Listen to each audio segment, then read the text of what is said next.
Hey everyone, welcome back to the show. It's John Clark. I'm a licensed therapist, a group practice owner, and a business coach at Private Practice Workshop, helping you help more people and make more money. And I'm excited to introduce my guest for today. It's Randy Langenderfer. He is the president of InvestArk Properties, focusing on creating investor value and passive income returns for busy professionals. InvestArk provides an opportunity to partner with experts who are aligned with people's investment goals. He's been in multifamily real estate since 2014. He has a bachelor's degree in accounting, information systems, and an MBA in finance, and is also a CPA. He currently serves as the Chief Compliance and Audit Officer for a large academic medical institution in Houston, Texas. Randy, thanks so much for being here. I'd love to hear a little bit more about kind of how you got into this work and how your career in real estate started. Well, John, thanks. I just really appreciate the opportunity to be on your show today Sure. and to speak to your listening audience. So, really, thanks again. So, my journey started. Just way of backdrop. I'm in Houston, Texas today. I'm a lifelong Midwesterner of the state of Ohio. I worked in the healthcare industry for 30 plus years in a Mm. variety of different administrative roles. Worked alongside of clinicians, physicians, PhDs, therapists. My son-in-law is a counselor himself in the Oh, Seattle great. market, and so what my task is trying to do today is just to make people aware of this asset class and something as they build income, Yeah. and hopefully the advantage of trying to say that.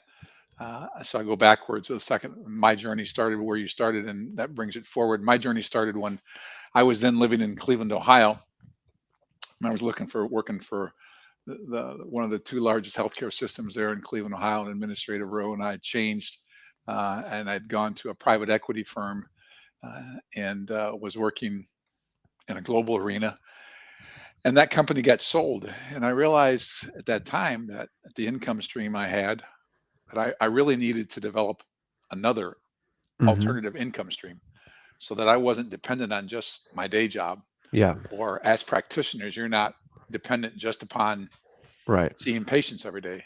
You want to make money when you're sleeping, Yep. not just when you're awake and seeing patients, though that's what you Yep. thrive.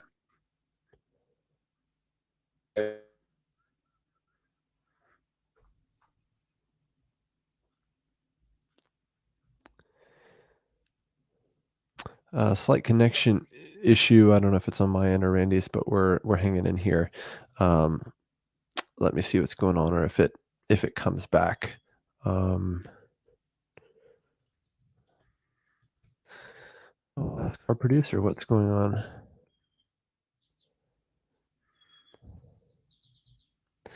Um, while we figure this out, I mean, I would just say that it. I think passive income is kind of the holy grail for therapists and for business owners in general, especially if you're in a service-based business where you only make money when you're in the chair, so to speak. Um, all right, looks like we've lost Randy, but we'll see if we can get him back in here. Um, yeah, one of the biggest kind of threats to our business is that we only make money when we're in the chair, and so I think a lot of therapists start thinking about passive income in the form of how do I take my current skill set and make money in my sleep, as Randy said. A lot of times for a therapist, this might mean doing something as simple. All right, Randy's back. Hey, Randy. My humblest of apologies. I think No it's worries. my end. I was just ad-libbing a little bit here and saying that passive income is the holy grail for many therapists and in many service-based businesses, small businesses, because as you mentioned, the biggest threat to our business is it's not scalable and we don't make money unless we're in the chair, seeing a client. We have great variability and risk there, when you get sick for a week or a month or whatever it is, or 5 clients cancel all at once. And for a therapist, there's that constant anxiety of, not making money unless I'm in the chair. Many therapists hit that glass ceiling though of I can see 20 people a week, 25, and then right around there, you're hitting that glass ceiling. I can up my fees. That's about, the obvious way to make more money. But I think this idea of passive income for therapists often comes back to how do I use my current skill set, whether it's create a course about anger management, or maybe I'm subleasing my office for a slight profit and looking at my current assets I have there. But I really love this idea of passive income through real estate investing, and I think a big barrier is that therapists, in our case, we and many people, we just don't know where to start. So for those people, how would you advise them and on where to start?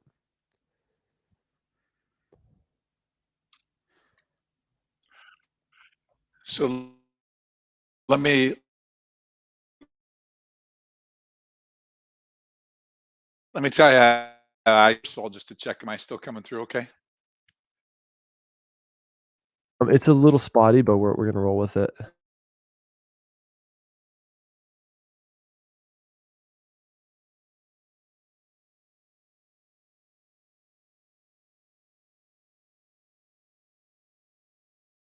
Okay, Still not if you looking need very to. good. Yeah. Um, yeah, my apologies to folks, watching live, just having some connectivity issues. And, yeah, I really don't wanna waste people's time because the reality is, like, this is such a, coveted topic, and I'm gonna try to fill in a little bit more while we figure out what's going on with Randy. This is such a coveted topic, and, um, I'll just say from my own personal experience, real estate is something I had wanted to get into for a very long time, and, I bought my first property, a little more than a year ago, something like that, and, it's a property not where I live, it's on the other side of the country. I live in California, it's on the East Coast, and, actually just last week, we finally went live with it, and got it on Airbnb. It's a short-term rental, and so, and I have a property manager managing that property, and doing everything from booking the guests to coordinating the cleaners, everything, uh, uh, that has to do with operationally making that business happen, managing the listing, marketing it, changing the prices, on Airbnb and all that sort of stuff. And I will say there's many there's many great benefits to it and many good feelings that I've had from finally getting this thing off the ground and seeing bookings come in and not having to lift a finger to make that happen. I think another major benefit of real estate is, when we start generating revenue with this short-term rental, with Airbnb, um, and the main expense is obviously the mortgage. You cover the mortgage and you have profit. A lot of short-term rental people expect anywhere between could be 10 to 40% return on investment, which is really good and traditionally can be a lot better than average stock market returns, mutual funds, things like that. By the way, I'm not a financial advisor by any means. So I'm ad-libbing here without Randy. This is just what I've kind of gone through and what I've personally thought about. But the biggest thing is you're building equity into an asset that is appreciating in value. I think this would be the same if think about the rent you pay as a therapist. If every month you're paying $2,500 for your rent, and that $2,500 you will never see again unless you own the building. If you own the building, and find a way to take out a commercial loan, and that $2,500 that's happening every single month, and then that happens for 10 years or 20 years, or you eventually pay it off, and that becomes your pension, your retirement. Maybe you're making 10, 15 grand a month from that building, or that 2,500 that you've paid for rent for the past 10 years, you do in fact see that money again down the road when, yeah, you sell you sell that building or you sell it and then trade up. I think it's another really interesting option where, at least currently, if you sell in real estate and then trade up, you don't get taxed on those gains if you use that money to fund another purchase. So this is, um, really, I think, how the rich get richer is you start with, I don't know, $150,000 condo, and you put down 10%, whatever it's going to be. That's 15 grand. And then from there, let's say a few years into it, you've built up some equity. You've paid the mortgage for 3 years or 5 years or whatever it is. Um, that money plus whatever gains you make on the sale, um, can be used to go directly into your next purchase. And so you trade up from a condo that's $150,000 to a duplex that's $300,000, right? And again, you haven't been taxed on any of those gains and any of that money. Again, I think that the wealthy of the world, they know that paying too much in tax is a surefire way to never be wealthy and never really generate wealth. Um, on the other hand, having a uh, having these assets that are growing, or maybe even say, you buy that duplex and you're living in one side of it. Um, and the rental revenue that you have, the rental income that you have is covering the entire mortgage and your mortgage. Um, repairs that you make are all run through, are all coming from that revenue that your tenants are producing. Maybe you have an LLC, so the building is owned by the LLC or whatever it is. So anything associated with upkeeping your building is, that money is happening tax free. Traditionally, and the the the the most the people who pay the most taxes is our W-2 employment, right? Your W-2 employee, you're generally going to pay the most taxes out of anyone because you can't control that, what happens with that paycheck. It's taxed on the way to you, right? There's, in my opinion, very few tax benefits to being a W-2 employee. Again, I didn't plan to do this episode by myself, but here I am telling you what I know and just brain dumping you here. So, yeah, let me know in the comments if it's helpful or what you're thinking, but I'm gonna keep going. This is my current thinking. Again, not a financial advisor. Um, the again, th- there's a couple books that I've read that have really helped. One would be Total Money Makeover. Dave Ramsey is a good kind of personal finance book on budgeting, the baby steps, the danger of credit cards, etc. He's going to he's going to suggest investing in, a handful of different types of mutual funds, a very conservative approach to investing, and that's about it. And that's a really good book and a good framework, and it's a solid and safe bet. Then there's a book called Rich Dad Poor Dad that basically says what I'm saying now, which is that most people, don't really gain wealth, or they gain wealth at a really very barely incremental degree because they're W-2 employees, and 30% of their paycheck goes to taxes. The rich get richer by, guess what? Owning businesses, creating LLCs, and investing in real estate, and funneling as many of their personal expenses into their LLCs. Again, that example of you buy a duplex, you live in one half of it, the revenue from the other half of the duplex covers your mortgage, and you're living rent free all of a sudden, and every expense that has to do with that building. Um, and on and on it goes. Um, I'm going to try to answer some of these questions, but again, I was not prepared to do this today, and I'm not a financial advisor. I'll say that 17 times today. Frederick Turisma, I'm guessing, says, should you invest out of town if you're in a competitive market?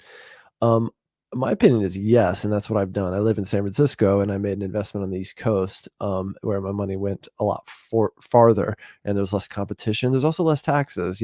California is absolutely insane with taxes, and so if I have a property here in California, I'm going to pay a very healthy amount of taxes here, and so for me, investing on the East Coast made a lot more sense. Randy, you're back. Hopefully, we're Wow. hopefully I connection's good. apologize so profusely. No worries. It must Um, be windy in Texas today. we all live and die by the technology today, and I can't explain it other than when in doubt, try the old infamous reboot. There you go.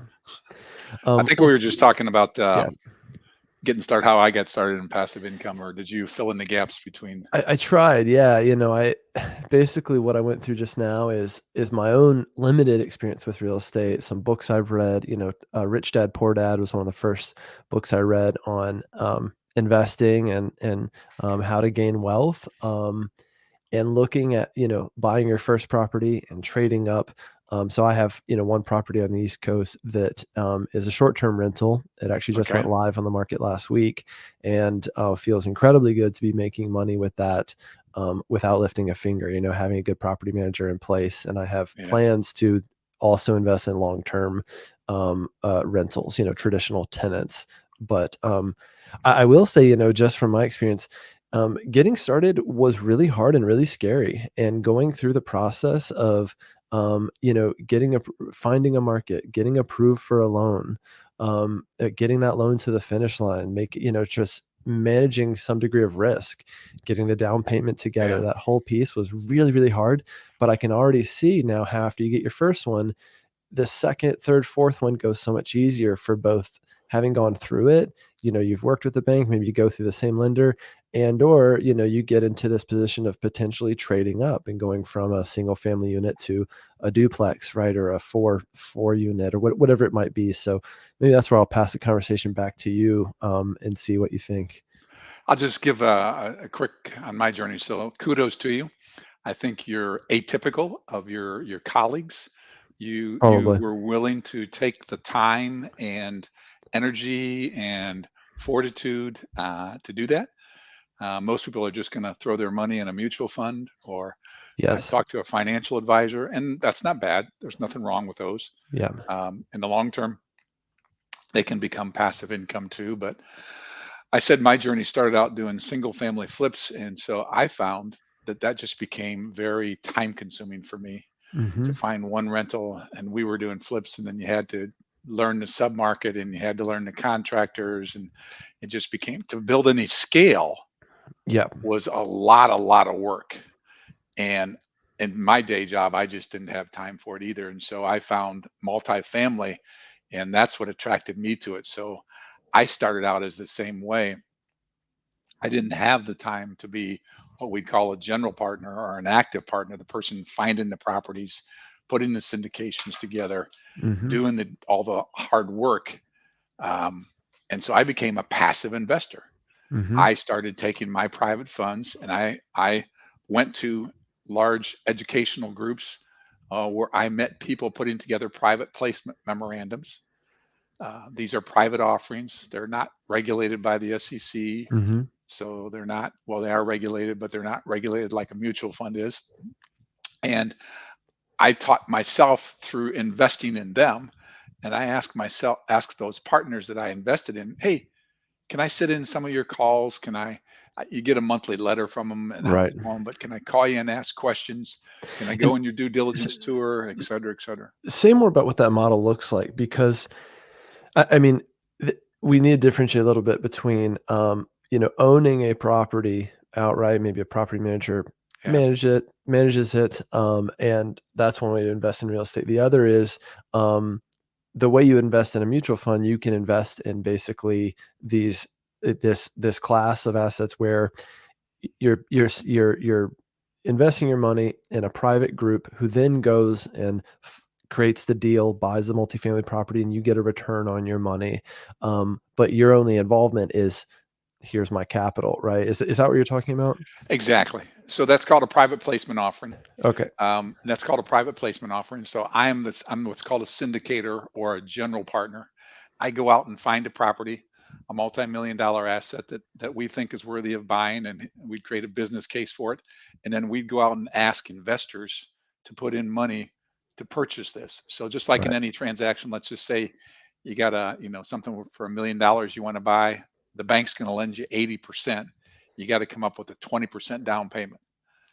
I myself am not a multimillionaire, so I don't have that wealth yet to put that money in it myself. So I go out and I find investors, people that come alongside of me and say, "Hey, do you want to join this partnership as a limited partner?" Right.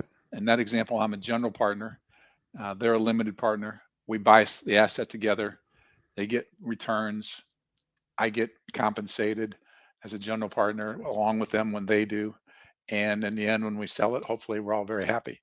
As compared, Hmm. and your colleagues may be saying, "Well, why wouldn't I just go out and invest in a REIT, a mutual fund REIT, on Wall Hmm. Street that allows me to buy into these?" Well, the answer to that is you can. There's nothing that prevents that. However, I would say your returns. I've been in one of those myself for over 12 years, and I'm not getting anywhere near the return as I'm getting in a private placement memorandum because their acquisitions are spread so diversely. Yeah.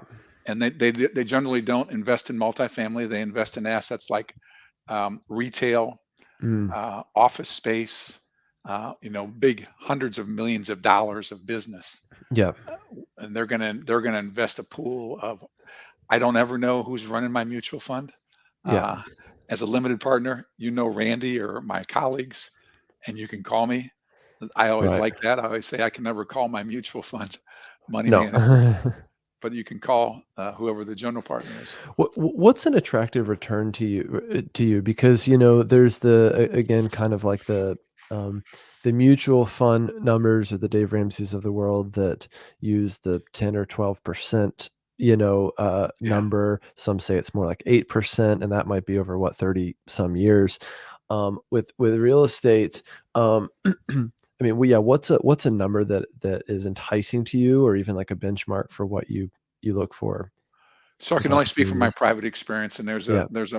many different general partners or syndicators such as myself out there. But for me, when I tell people if I can find a property that we can buy together, and I can return to you someplace between 6 and 8% a year, cash on cash. Every year you get 6 to 8%, and I can return to you a 1.75 to 1.9 equity multiplier in 5 years. So that means if you give me a buck, I'm going to return $1.70 to you. You're going to get your initial dollar back, Yeah. but you're going to get $1.70 on top of that.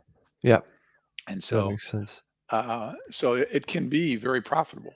Yeah. So, and I asked people, I said, if that's something that you would interested in, would you would you consider it? Yeah. Uh, that's really the only ask I have when I Right. talk to them. And for my personal experience, John, I can tell you that.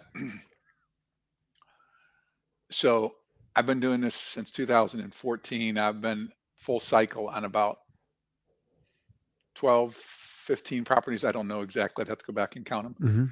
My personal rate of return has been 175% on the Mm. average. That's an average. That's an average. So that Mm. means that I have gotten, for every dollar I've invested, I've gotten $2.70 back. Yeah. I'd take that return all day, every day. Yeah. Yeah, I would say it's pretty outstanding. So it just depends. If you want to be like yourself and you want to go after it and do it yourself, that's great. I mean, you can do it as well. But I would suggest in the multifamily space, Airbnb is a great space too. That's very profitable. If you get a good property manager Right. and you want to do all the legwork you did. But Mhm. one of the advantages of passive investing is you know do what you do best and let somebody else do what they do. Yeah. Exactly. I mean, so part of what this looks like, I mean, this piece is even more passive than going out and getting your own property and then handing it off to a property manager. You're basically saying, um, let's say I've got $10,000 to invest. I want to invest it in real estate with a group like yours. I bring that money to you all, and you are pooling together a down payment for a multifamily, a property. Basically, everyone can get in and is going to get a return on that initial investment. And part of the appeal is that real estate is an attractive asset class that is stable, has tremendous, history uh, of stability that for some, is more attractive than the stock market, is more resilient potentially in times of recession, things like that. I mean, I'm Well, not, why, yeah. I gotta, first of all, John, you're doing my job for me. Thank you. Well, I talk to folks like you, and I also talk to folks on the other side, and again, I'm not a financial advisor by any means. I'm just trying to learn here and learn from my own experience. And so people that sell mutual funds are going to say mutual funds are the best asset class. People that, invest in real estate or even sell, these REITs, or it's basically like a mutual fund for real estate, are going to say this is the best asset class. Um, yeah. What are your thoughts on that? Well, you're absolutely right. So I always say, well, when use your world. Am I going to go to a heart surgeon for otolaryngology issue? Right. Um, am I going to go to general medicine for a pediatric? Well, and that's a bad example, for a surgery issue. Well, no. So there are people that, you're right. You're absolutely right. If you go to a stocks and bonds guy, what are they going to sell you? Stocks and bonds. Yeah. And I admit my bias is real estate. But the thing about real estate, as you said, is I mean it's got several things. One, and I'm differentiating commercial real estate, and there's four different categories. There's multifamily, there's office space, there's retail, and industrial. And so I have really specialized in multifamily, Right. one of those four classes. And why have I Yeah. done that? For me, because everybody needs a place to live. Yeah. That's the beautiful thing for me. And everybody needs a place to live. We found they don't always need an office in Right. COVID. No kidding. Oh We my gosh. I mean, and we so found many landlords r- I've talked to we've over COVID who are still trying to find tenants to come back and rent their offices, and some of them are still scrambling. I myself got a heck of a deal during COVID on an office that yeah. I needed a place to work outside of my house, even though it was, still virtual. But yeah, my landlord was squirming a little bit. And retail is the same way. That's an ever Right. changing landscape. Yeah. Um, with so you really got, in my mind, two asset classes left. You got multifamily and industrial. And I don't know anything about industrial, so I can't recommend it, other than I know it's faring well right now. So and multifamily or commercial real estate, you have positive cash flow, you have favorable tax treatment, you get to use the advantage of leverage. It is an Hmm. inflation hedge. Yeah. There's just many reasons, and I'm not suggesting your audience. You don't have to come to me, but I'm suggesting that your audience consider this asset class. Is all I'm considering That's as they great. move into diversifying their portfolio. Yeah. Because whether they're just starting their counseling careers today or they're 30 years into it, their income is going to change. And as they grow, they want to be putting it in diverse asset Hmm. classifications. Hmm. So there's Yeah. there's just uh, the traditional, and I have a financial advisor, Hmm. and so I'm gearing away from him because I'm putting more and more of my money where my mouth is. I have about Yeah. 35% of my net worth today in commercial real estate. Yeah, I have a very good friend of mine, and he's got 100% in his. He, I'll tell you his story in a snapshot. He is in the multifamily space. He and his brother are in Dayton, Ohio, a place that actually is seeing a lot of economic growth. Um, and he started by buying multifamily properties that he and his brother could get their hands on, and now is, I think somewhere around 100 properties, in there, some single family, some multifamily, but basically have gone through, gotten to the stage where, yeah, they're kind of taking on investors and getting people that great Yeah, cash on cash return. They will essentially, um, they will pull together as much money as they can. They'll buy a property, and then they will refinance a bunch of properties. And then by doing that, they can, they will repay your initial investment yeah, plus your return at the end of a year in a balloon payment is what they call it. And again, really, this is not like my strong suit or something I know a ton about. And I think for a lot of our listeners too, this is all very new to them as to, if I give someone my money, what are they doing with it? Right? How are they going and investing in it? And why do they need my money? So I think you're helping to shed light on that as to what goes on with the actual deal once once I decide I'm investing my hard-earned money. yeah. And it's very simply similar to what you do with an Airbnb or buying a primary residence. The bank is the primary owner of the asset, Right. but the syndication or the group of partners comes together to put the down payment together.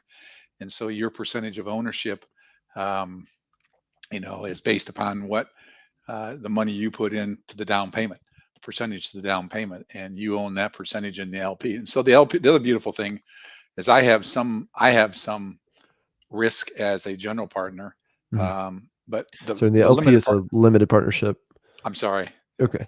the Yeah. LP is a limited partner. I gotta Mhm. remember to use the stop using the acronyms, but the limited partner has just that. There's no liability. Right. The only thing you're going to lose in the worst case is your investment. Myself or the general partners can lose a lot, Yeah. um, but as a limited partner, you lose nothing, and that's the other advantage for That's a interesting. limited partner. That's very, I mean, let's dig into that a little bit more, because I think that makes another point for investing in a group like yours, or with a group like yours who's has that experience, who is essentially taking on the heavy load of the risk and even that liability of something happens with the building, the deal falls through, the market collapses, you have tenants that sue you, whatever happens, that you're kind of shouldering the majority of that risk, right? So a limited partner, an LP, is protected to an extent. Their biggest risk is they lose their investment, which is a Tragic. very high possibility. It's tragic, and it's a real possibility in the stock market, right? I've seen it in the past, few years, lost lots of money, um, or at least, lost in value. It's not really lost till you sell it, but, yeah, am Yeah, I getting you're that right? absolutely right. Yeah, you're all over it. I mean, the limited partner has their investment risk, and and so I've never lost any money on real estate yet. Thank goodness, knock on Yeah. wood. I said 165, 175% return. I forget what I said. Um, Mhm. that was with a zero in there too. Yeah. And on those 12 or 15 properties, there was one that returned zero. We didn't lose money, but we didn't make any money. And the property, long story, had, I mean, it's a business, so it had a lot of Mhm. bad things happen to it, but we didn't lose any Yeah. money. Um, and the general partner though can lose money. They're the ones, and why they get compensated differently is Yeah. we're the ones out finding the property. We're Right. putting earnest money up front, at risk capital for the loan, for all of the attorney fees, and Yep. many times hundreds of thousands of dollars that if Yep. we don't close the deal is lost and Totally. is our personal liability total. So Totally. And that's part of what you're the service, so to speak, that you're paying for and investing in this type of passive real estate yes, model. Yeah. yeah.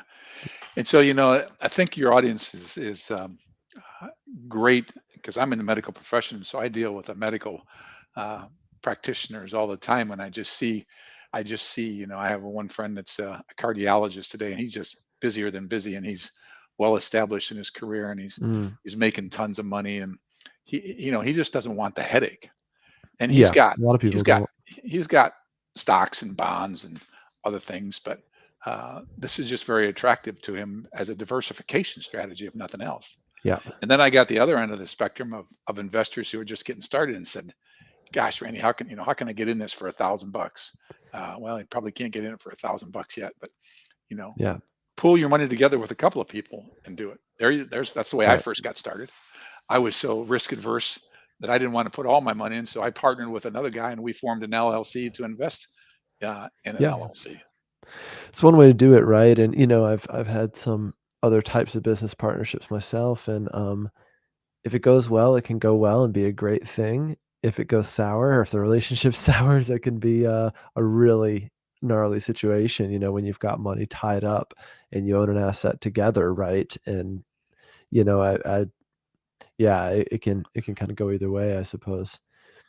Well, you hit on another great point there, John. So your audience needs to know, before you ever invest in a private placement offering, you really need to get to know the general partners, or what they're called, sponsors, Yeah. synonymous terms, the Yeah. sponsor with the general partners. You really need to get to know them Yep. before you invest with them. Yeah. So, you want to invest with somebody you know, like, and trust. So if it's the same way as a counselor, right? Mhm. I want to go to a counselor that I've got a relationship with and that I like. Yeah. And those are the most effective relationships both ways, for the Right. person receiving the counseling and the counselor, Right. after you get to know them. And so that may take time, and may take a little bit of time. You can do that. Um, get on their investor news list and just track them and stay close to them for a Yeah. while. Yeah. Call them. And look at the performance of previous projects, right? They should have those numbers readily available. And, I'm on the email list of a former there's a guy I was in a mastermind group with, and he's been doing real estate for, 40 plus years, and he has a similar group as yours where they do these private investments, and they fund it with investor money up front. And he's someone I inherently trust, and also part of that trust is him showing you the risk in this deal, right? Or this risk in this asset class. Now, again, he believes that it's a lot less risky than the stock market. It's a lot more predictable, and that's why he likes it. He also, I remember when he first started telling me about it, he said, I like to have something that I can look at, I can touch and say that is mine and that's part of where my money is, right? And then on the other hand, his take, again, I'm not a financial advisor, is there's so many people and variables or influences that are changing the stock market all the time. Even some of these crazy, like the GameStop stock, Sure. fiasco last year or year and a half is a good example of that, of how easily that market can be manipulated. And so that was his take as to, an asset class that he really believes in. He understands it inherently too, and knows that there are still Yeah. risks, there's still factors that affect, the kind of supply and demand of a particular market. And there's a possibility they could build a, 200 apartment building unit and then the occupancy is only 40% or whatever it is. Right now, that hasn't happened to him. He's also in Austin, Texas, of all places, and has That been helps. there. That helps a That lot. helps an awful He's lot. been there for 40 years, and now he's crushing it, right? With it, Yeah, with he is. again, He's been simple there 40 supply and years. demand of, having these multifamily buildings, and now you get crazy economic growth, and companies like Tesla move there, and all of a sudden you have way more growth than you ever anticipated. So Well, how long have you known him though?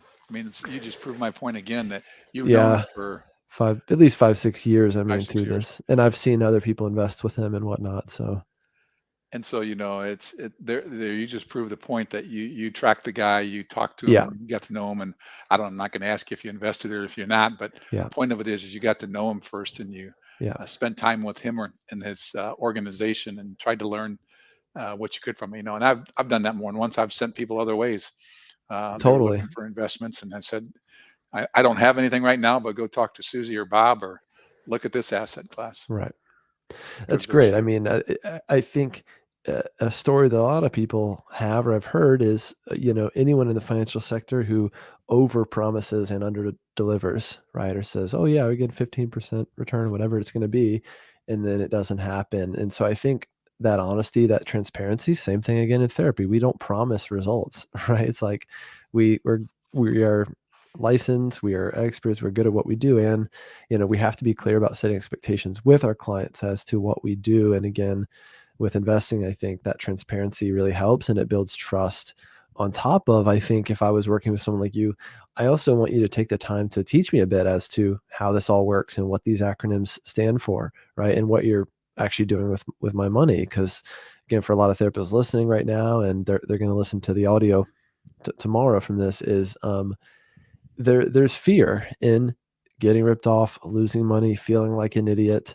And then what can happen is people regress and they say, well, real estate's too risky. It didn't work. I don't belong here. And I just think real estate can be kind of for everyone. And I think when I look at the wealthy, I was sitting at a party the other day and I was talking to someone. It's like a family friend, and I know they're very, very wealthy. They live in California. A lot of people are wealthy where I live, but and I, I knew their wealth had a lot to do with real estate. They've got 12, 15 properties, some short-term rentals, some long-term rentals, and a diverse group of, investments, a diverse portfolio of investments in different parts of okay. California, some on the East Coast, some in the desert, whatever. And um, there's a little bit of that, like, whoa, how do I get in like that? Right? How do I access, that type of growth or wealth or knowledge or mentorship of someone saying, this is how I did it, or at least, again, in my case, this is how I got started. Because again, for me, buying that first short-term rental was a tremendous, challenge, and there was a lot of fear. And I even hired a consultant. I paid a consultant to help me find a market, look at deals, go see them, Good for get you. the financing together. And it was a lot of money, but it was worth it to have that guidance, in doing it. But again, I think there is a bit of a wall there in terms of just getting in. Well, I think you hit it on the head, and I'm really glad to hear you say that because I mean your audience though is a very intelligent audience.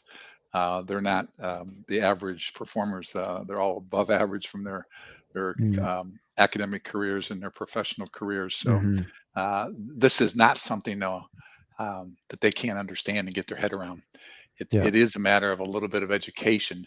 Um, of educating yourself and building that relationship that I talked about Right. with a general partner or sponsor. And look, I tell people I was a C student in college, so if I can do this, anybody can do this. That's great. Yeah.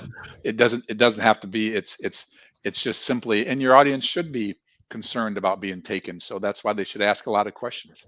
Yeah. And I'm sure with the caliber of people on this podcast that they can do that.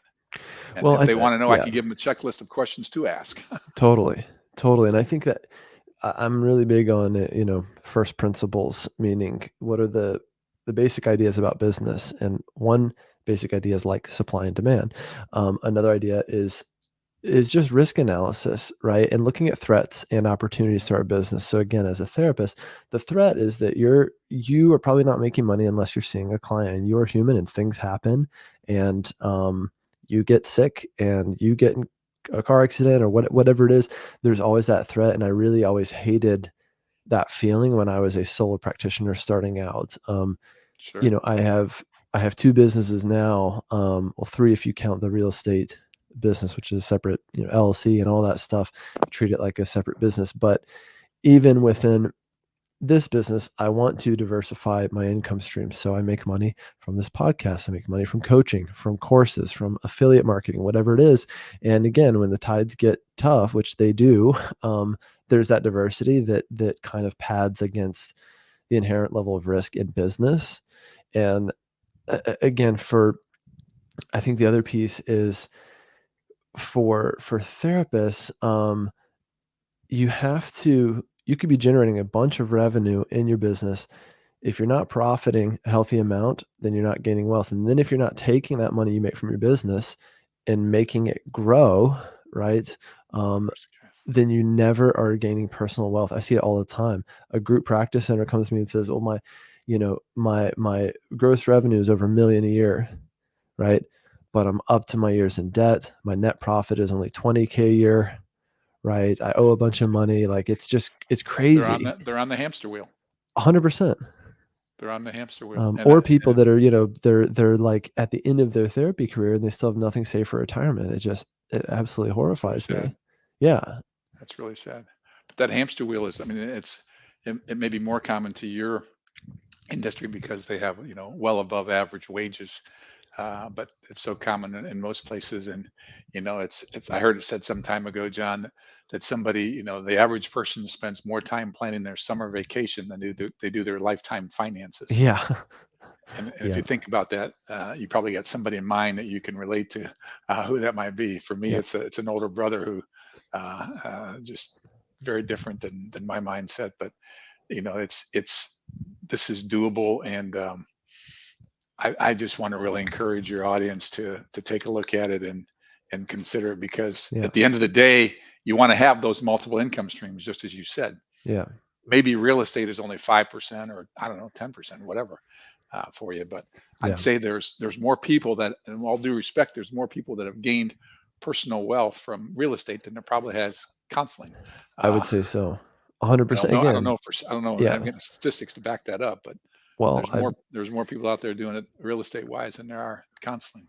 totally. And again, just anecdotally sitting at this party in the Bay Area the other weekend, just knowing the wealthiest people in the room, they got there in part from real estate. And again, like even the tax benefits alone of looking at their story, which it was a huge stretch for them to originally buy that first single family home that they then traded up to a duplex, that they then traded up to, a 4 unit or whatever it's going to be. That's how they started. They started with 10 grand. And at the time that was an insane amount of money to them. So I hear that story a lot, to be honest. And, that at some point it becomes more and more passive the bigger you have a portfolio that's giving you returns, or if you are managing, you have your own properties, you have good property managers in place and whatnot, and maybe some combination of having your own properties and investing in mutual funds and investing in groups like Yeah. yours, where again your level of involvement differs a little bit based on those different asset classes. And the other thing I would say is that again, I applaud you but I think you're kind of atypical in that you really went after it and you understand the market because you hired a consultant who taught you Yeah. the biz along the way. And Yeah. so the other way to do that is invest with somebody and let them teach you along the way for free, and then Right. branch out on your own when you feel comfortable doing it. Because again, it's not hard to learn it, the concepts and stuff, but it is work. Yeah. And we only have 24 hours in the day, Yeah. and I want to make sure your team is doing it, providing the services to those who need it the Yeah. most. I would say that I am atypical in a regard in that I'm, yeah, highly entrepreneurial, and I'm I've taken a number of risks in business, both in these businesses and now in the real estate piece, that have paid off, but were scary as hell. And I knew, and I ran the worst case scenario. And if you can shake hands with that and say, I do this, and then the value of the property drops 30% and the occupancy is crap and I'm losing money every month, can I afford that and can I stomach that reality? And if I can, I usually move forward with the deal or the opportunity, right? Because that's one way that I evaluate risk. And then I look at the upside, right? Which is that I buy the property, occupancy is more than I expected. It goes up 30% in the first few years, which it already has. Um, and the reality is like the outcome is probably going to be somewhere in the middle, of Yeah. those highs and lows. But True. if you can kind of run those best and worst case scenarios and shake hands with the worst case scenario, I think you could try getting into real estate. And if you buy one property, it's not for you. You can look at selling and getting out of that investment or handing it off to a property investor, but or property manager. But There's another yeah, case there for multifamily though that you just brought up, and you didn't even mean sure, to. So it's the reason I switched from single family to multifamily was not just only the ability to scale up and do more of it, but also, when I got one rental house and it's empty, I got 100% vacancy. yeah, When I got 100 units and only one vacancy, I got 1% vacancy, right? totally, So totally, it's economies of scale. I mean, it's a very yeah. simple. It's just economies of scale, and that's another reason why multifamily is so attractive. I'm very interested in the multifamily piece too because what I a part of what I learned is in buying this first property is again, the amount of labor that goes into making the deal happen, or I should back up, finding a market, evaluating that market, looking for deals, giving offers, right? And then actually getting an offer accepted or whatever, all those things happen, like working on the financing piece, getting the loan approved. It's a tremendous amount of work. And you can do that same amount of work for a single family home that's like what you guys call one door, right? You could do that same amount of work for a duplex that's two doors or a fourplex, whatever you guys call them. And so I think because there's so much labor that goes into making the deal happen, it makes a lot of sense to go for more than one door, again, as you guys call it. And you said it well for me. It's just that's what a general partner does, or a syndicator. That's what they go out Yeah, and find the property, and they do yeah, all that work up front, and just ask the passive or the LP investors to come alongside them. yeah. That's great stuff. Um, so Randy, we're running out of time here. I want to thank you for being here. It's been really informative, very interesting, and yeah, there's like 15 people in the room right now who I think are quite interested in just learning. And I would say my advice for our listeners is allow yourself to learn. And if you feel overwhelmed or if you feel stupid, even when you're listening to this stuff, try to allow yourself to be a beginner at this the same way you were a beginner at therapy at one time and now you're an expert. I don't think Randy became an expert overnight or, Hmm. I think learned a lot through doing and trying and probably having some bumps, along the way. So some lows along the way. So I think that's where we learn. And then again, you learn with partnering with people who've been there and who can take that mentorship kind of role with you. And I think, Randy's an interesting example of that.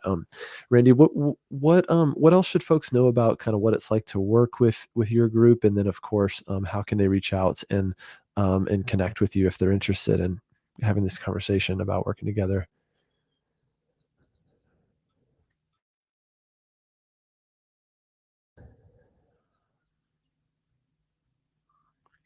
All right, right in the big moment of Randy's plug, I think his internet is doing its own thing again. It's the old Texas slowdown. Um, Well, let me just plug Randy for you then while he tries to find his way back to the interview, which he might be done at this point. So again, folks, thanks for your patience with this these connectivity issues. It's becoming a little hilarious now. That was Randy Langendurfer from InvestArk Properties. We'll have links and everything in the description as always. That's invest-ark.com, ARK, invest-ark.com. Again, we'll put a link to that in the description. Let me know in the comments if you're here right now if this was helpful. Maybe just, or how helpful was it? Scale from 0 to 10. If it was really helpful, put 10 in the chat. If it was somewhere in the middle, put 5. If you hated it, don't tell me because it'll hurt my feelings and I'll spend the rest of the day ruminating about it. Let me know in the chat. I find this stuff really, really interesting. I do. I think we need a lot more help with this stuff as therapists. I think there's just so much more we can learn, and uh, yeah, I'm hoping we can dive more and more into this as we kind of go along with this show. There's a good bit of interest in this financial piece among our audience, and I think bringing in people like Randy is an interesting way to for us to learn more about this stuff and really look at if you're using your therapy practice to grow your income, how to use your income to grow your personal wealth. So, Randy, if you're back, just let people know again how they can reach out to you and get started to start conversation about working with you guys. Real quick before the internet goes down again, Yeah. invest-ark.com is my webpage. You'll learn a whole lot about my firm and myself there.